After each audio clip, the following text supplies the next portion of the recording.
Before we jump into this episode, I want to take a moment to tell you about the upcoming Texas Woodworking Festival, a 2-day celebration where makers and enthusiasts come together to share their passion for the craft. Join us for a weekend filled with creativity, community, and inspiration. You'll meet tool manufacturers, furniture makers, woodworking clubs, content creators, and more, all in one place with great food and drinks, and of course, all things woodworking. It all takes place in Austin, Texas on September 26th and 27th. The festival features an education track on both Saturday and Sunday, where you'll have a chance to learn from masters of the craft. Plus, there's also a special pre-conference content creator track on Friday, September 25th. Head to TexasWoodworkingFestival.com for more details and to grab your tickets. Use code MWAP10 to get 10% off your tickets. I'll drop a link in the show notes. Whether you're a seasoned pro or just starting out, there's something for everyone at the Texas Woodworking Festival.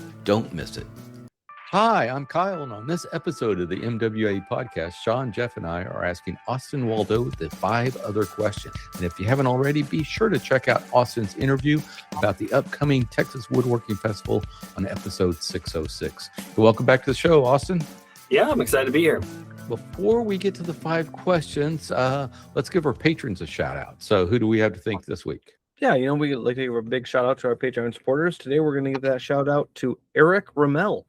Eric, thank you for supporting the show. And if you'd like to join Eric, you can do that by going to patreon.com/MWA podcast. Fantastic. Yes. Thanks so much, Eric.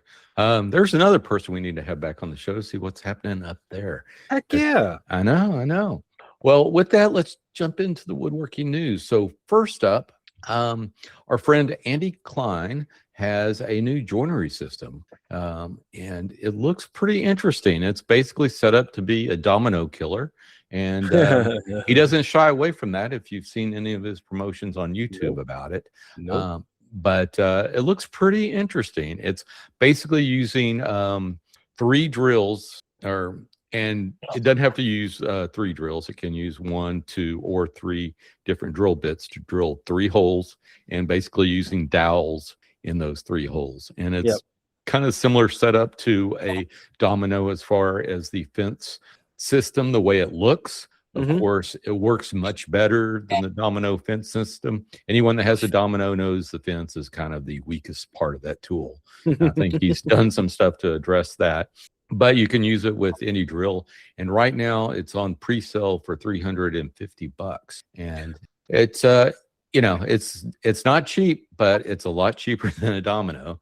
Yeah, there's a lot of machining going on, and if you know Andy, it's a lot of engineering going on included in it. The single drive to drive 3 up to 3 drill bits is obviously an engineering problem, and it's contained and actually fairly small in its size. So this and a standard drill that can fit that bit, I would guess a half inch chuck would fit it.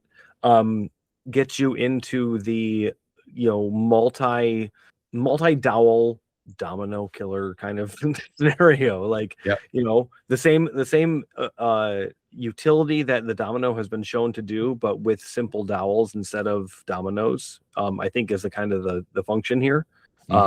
It's incredibly interesting. I saw it when he released it on Instagram, I think is where I saw it, and it is it's enticing. Yep. It's pretty cool. And if you know anything, like you were saying, Sean, if you know anything about Andy, it's superbly engineered and manufactured. So all of his stuff is pretty first rate. So yeah, it's pretty darn cool. So big shout out to Andy and what he's doing there. And I think he just came out with he's been releasing a little videos here and there. I follow him on YouTube, so that's where I've seen him. But probably cross post to Instagram. But yeah, he's doing a lot of stuff on this, and it's pretty cool. Yeah. I don't see anywhere on his website to buy really expensive European beach dowels though. Yeah, that's a problem, I mean, that's why I use the domino. Your standard dowel cutter can cut dowels out of your very expensive European lumber, grain matched, of course, and then you can use this without Okay. issue. Yeah. I think that's opportunity for you, Austin. You can make the dowels, sell There you them go. to Andy. Andy can then, hey, these are bespoke dowels. Right. Oh, They just come in a really tiny baggie of 3. You only buy 3. yeah, at you a get time. 3 at a time. Yeah. Oh, that is a business opportunity. I like it. I like it. Well, with that, also, VacuDog has a new vacuum clamping system.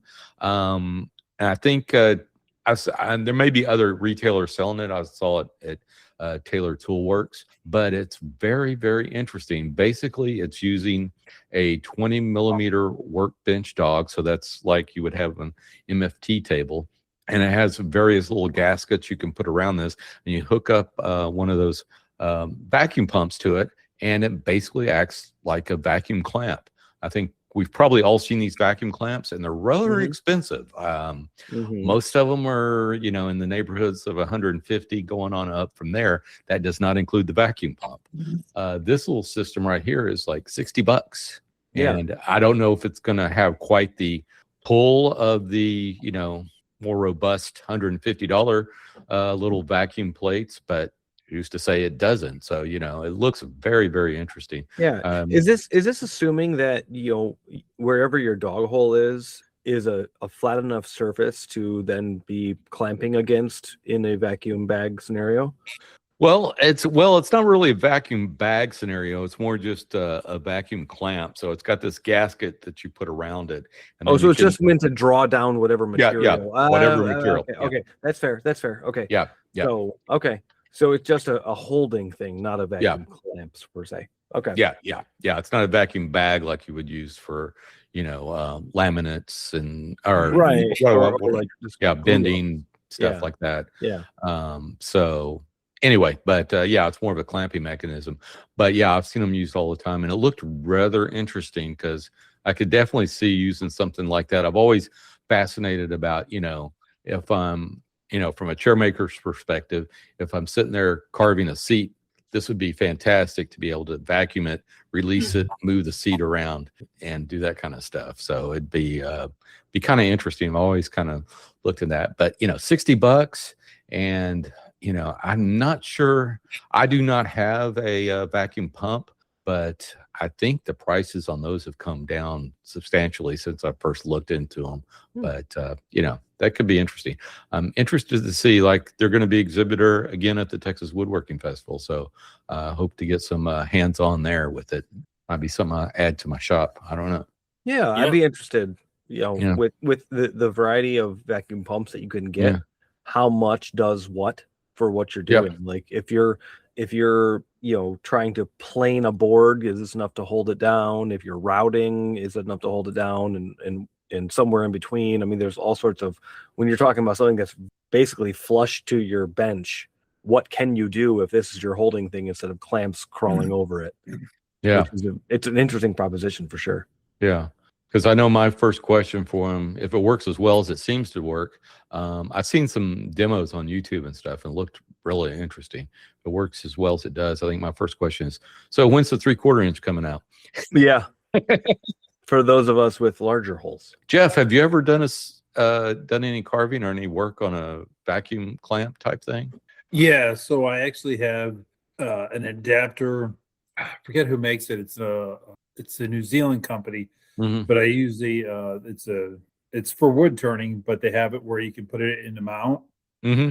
So I have and I've used that a bunch of times. I use the one-way vacuum drums. And it'll hold a carving. You put a seat on it. You just and the vacuum pump that I have, it's a gas. It's not really loud, but it just kind of gets, if the thing's going all the time, I don't like hearing. Yeah, right. So, that's true.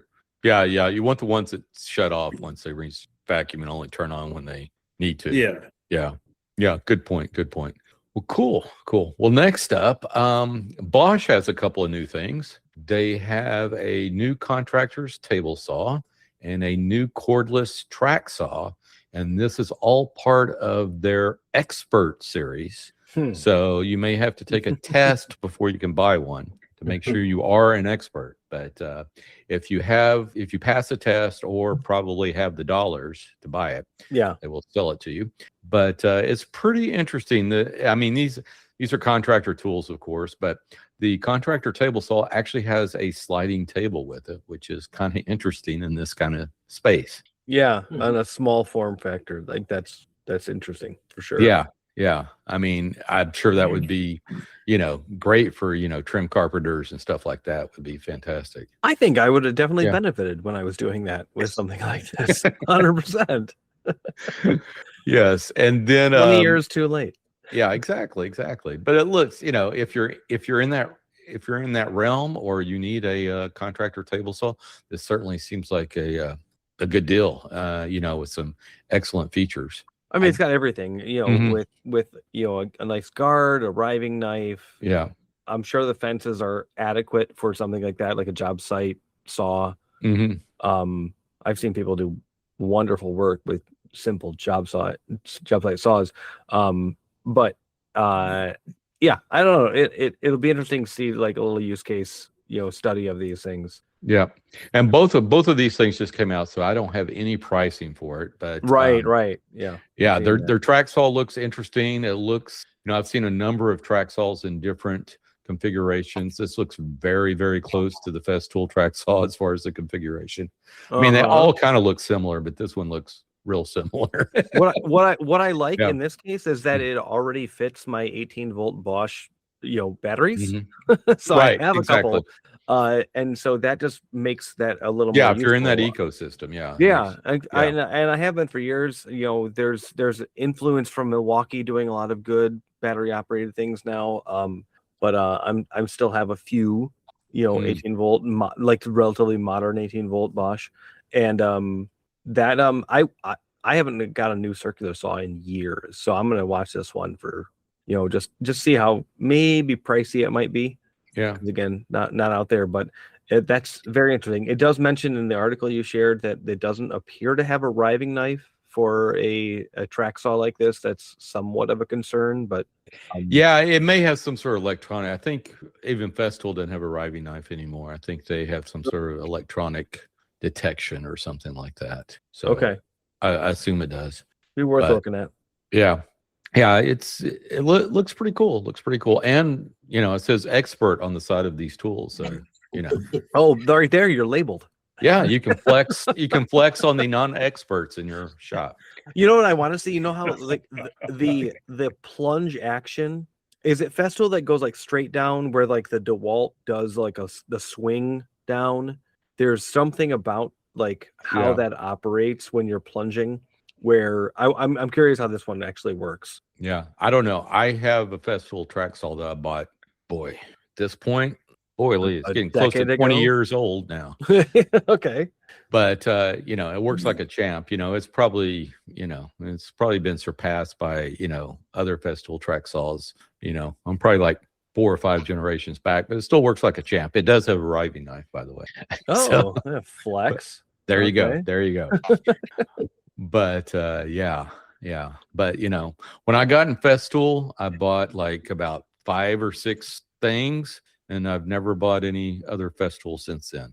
I got the track saw, I got the Domino, MFT, sander, dust extractor, and I really haven't needed anything else since then. So anyway, it's kind of the core there.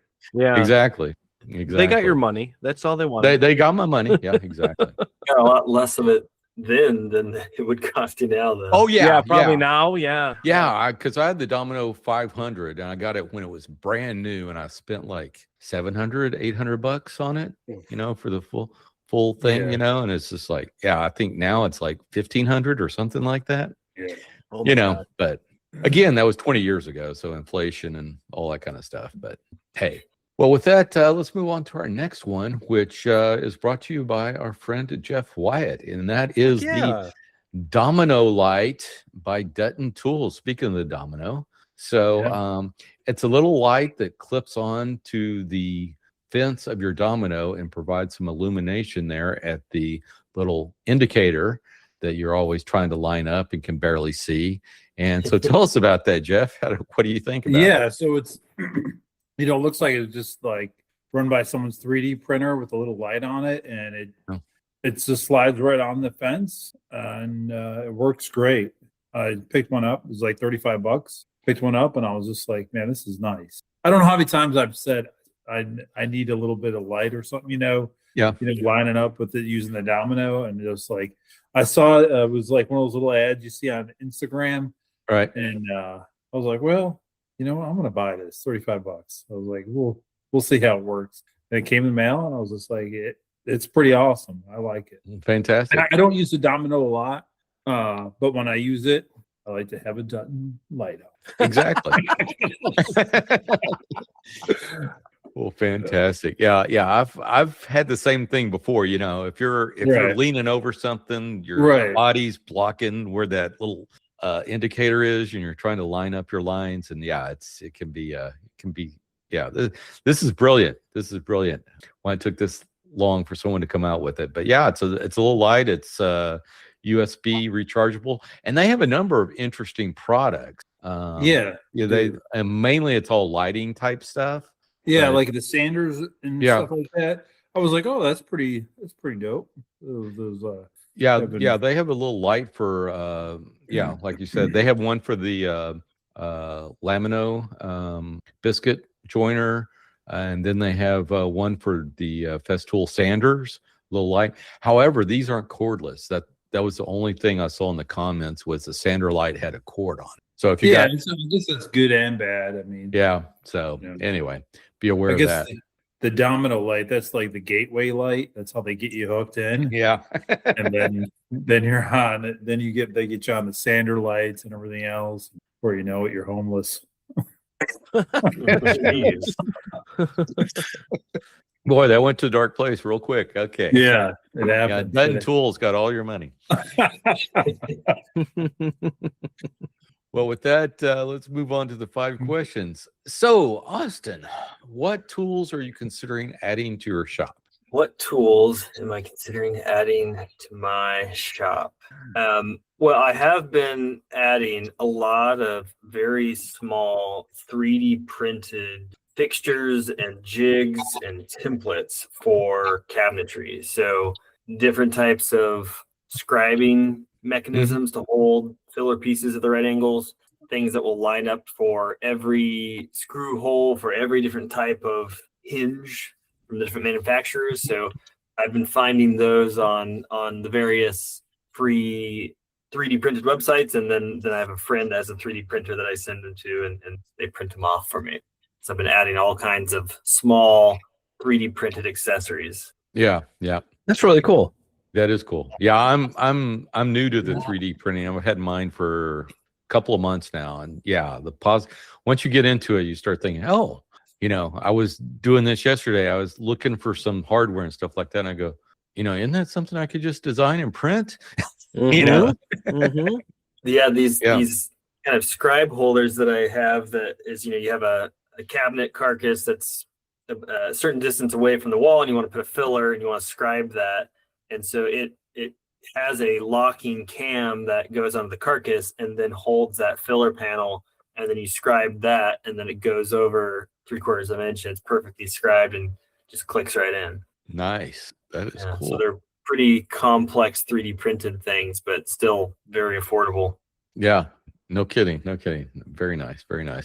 Well, so you don't have a free 3D printer yourself yet, huh? No, it's like a pool. You don't want to have a pool. You want to have a friend that has a pool. Yeah. So I've got lots of friends with 3D printers, and I don't have to worry about filaments and moisture contents and clogged nostrils or whatever it is. Yeah. It's a whole thing. I've found out quickly. Yes. Anyway. Yeah, the trials and tribulations, but it's pretty cool. It's kind of fun. So then, are there any changes that you would make to your shop or space or workflow recently? Well, so my shop is still the Austin School of Furniture shop. So that's a nice shop there you got. Yeah, of course. It's nice, but it is hard to build big things in it because I have to fully clean up, put things away every day. So that is kind of a productivity killer. So my wife and I are talking about a property where there would be a large Austin only shop. So that would be a whole different shop and all different setups and tools and things like that. So that's kind of hopefully in the near future, but we'll see. Okay. Oh, interesting. So you're just looking for an empty space to build something to house this? Well, so my wife is has a horse and is looking to get a second horse, and so we're looking for 5 to 15 acres. Oh, sure. Near Austin. So we're trying to figure out, house, barn, shop. Can we get all 3 of those, or can we only get 2? We have to build one. We're trying to figure out all the different combinations. I could build a barn. I don't think I could build a house, so that's probably the one that we definitely need to have. I mean, it's just a few pipes and wires and foundations and yeah. Horses are a little bit easier to build a structure for than people. I don't know if on the previous episode if you heard, but I have a little experience with building. If you need a little help. Okay. I'll have to go back and listen to that one. Oh, fantastic. Well, so if you do build a shop, like what kind of tools are you looking at? I know you're kind of drifting more into doing some full-scale cabinetry. So are we talking about big sliders and sliding table saws and things like that? Well, honestly, I don't really like building cabinets all that much. I do enjoy designing. Okay. So if I don't have to necessarily build them and I just draw them for other people, then I would have just a dedicated furniture shop. It's difficult to turn down a good cabinet job when it comes, though. So it will probably be a kind of a hybrid furniture and cabinet space. And there's a lot of things that I like for various heights of assembly tables for cabinets that I haven't really found anywhere. Mm-hmm. And really good square corners on a table that you can butt up, backs to the sides and things like that, where you kind of have your own pre-made clamping system. So building some nice CNC cut benches and assembly tables that would work well for furniture and cabinetry. All right. Fantastic. Nice. Is there any techniques you'd like to learn or a class you'd like to take? Besides Mosaic software. Yeah. Well, like one of the things I'm always trying to learn is design. So I just took one of the classes as a student at the Austin School of Furniture, which was a design class with a furniture maker here in town named Mark Maychek. So that was a class that I just took, and that just ended on Monday. And so I'm always looking for more design classes. Yeah, I've met Mark at a number of the events, Texas Woodworking festivals. He's a fantastic furniture maker. Yeah. And he has an architecture background and has taught at University of Texas in the College of Architecture for a long time. So really has a good design sense and approach to thinking differently and how to really start to train people how to be better designers. So it was a great class. Nice. That's very cool. So what's your favorite type of woods to work with? I like cherry. I think it looks great. I think it cuts great. And here in Austin, you can't really beat the price. Just don't leave it in the window, right? Well, depends on the look you're looking for. Yeah, I guess. With nothing on it. Yeah. So at least it ages consistently. Yeah. You leave one little cup on it for a month. But completely in the window. Don't allow any shadows, because then, I'm getting into light exposure. Like cherry react. Yes. And so what it sees light, it does a thing. And if it doesn't see that light, it won't do that thing. And so you could get harsh lines if you're not careful. For sure. Yeah. But it is, I agree with you. Lovely, lovely species to work with. Yeah, you just got to buy a tanning booth to have in your shop. Just your UV. There's grow lights. There's things that give UV. There you go. Let's do that. It's like the new sand shading, but it's UV shading. We're gonna modernize this a little bit. Next time we see you, you're gonna be very tan and have lots of amazing cherry as well. What's your current go-to finish? So there was a finish recipe that I got from Gary Weeks, which is he's a chair maker here in the Austin area. And it's a blend of Old Masters tung oil varnish and oil-based polyurethane, also by Old Master. Oh, kind of a mix of the two. Cool. Yeah. Very. Yeah, it's great. It's definitely labor intensive, but yeah. But is it builds straight really half and half? nicely. Is it straight half and half mix? 3-to-1. 3-to-1? Oh, okay. Is it a building finish? Is it something you do multiple layers with it, or is it like kind of one and done? No, and I'll stick by this statement that I don't think there's any finishes that are one and done, despite what. No, that's okay. That's fair. That's fair. That's fair. Just throwing it out there. Yeah. I mean, agree with that. It depends on what sheen the customer's looking for, but 4 to 7 coats. Okay. Yep. Interesting. Nice. I like that. Yeah, there are a number of interesting finishes that people have come up with over the years, but I hadn't heard about the Old Master, so that's pretty cool. Yeah, it works great. That is great. So you said it was 3-to-1, so it's 3 of the tung oil to 1 of the polyurethane. Correct. Yeah. Correct. Okay. Yeah, and they're depending on the use case, I might go half and half if I need a little bit of a thicker finish. That polyurethane is much more plasticky. It's a great polyurethane, but it will build faster if you change that to 50/50. But I like the look of the oil, and you kind of get the oil look with more of the poly protector when you mix them 3-to-1. Yeah, that makes sense. Are you wiping it on, wiping it off, or? Yeah, so I several years ago found these. I can't remember the exact name of them, but they're basically like if a white T-shirt rag and a paper towel had a baby. Yeah, like it's weird. It's kind of like a fluffy sheet of paper, and I have found those to work really, really well for this particular finish and other oil-based finishes. kind of like a wipe all. So like an aircraft wipe? I think they're used in the automotive industry. But I know what you're talking about. I can describe them as a fluffy sheet of paper. Yeah, I use those too. Yeah, there's I forgot the name. I'll put it in the show notes. But yeah, I'll buy those too. They're at least the ones I use are made for the aircraft industry to wipe down planes, stuff like that. But they're lint-free cloth. It's like you said, it's like a thicker paper towel, and they're extremely hard to even cut. Yeah, they're kind of weird. Yeah, I just found that no matter how quality the rag is, I still just get little teeny tiny bits of fuzz that eventually work there. The fibers eventually come out, and for whatever reason, these towels just don't really degrade really at all, and they come in this kind of folded stack, and I can cut them up into a good size and get quite a bit of use out of them. Yep.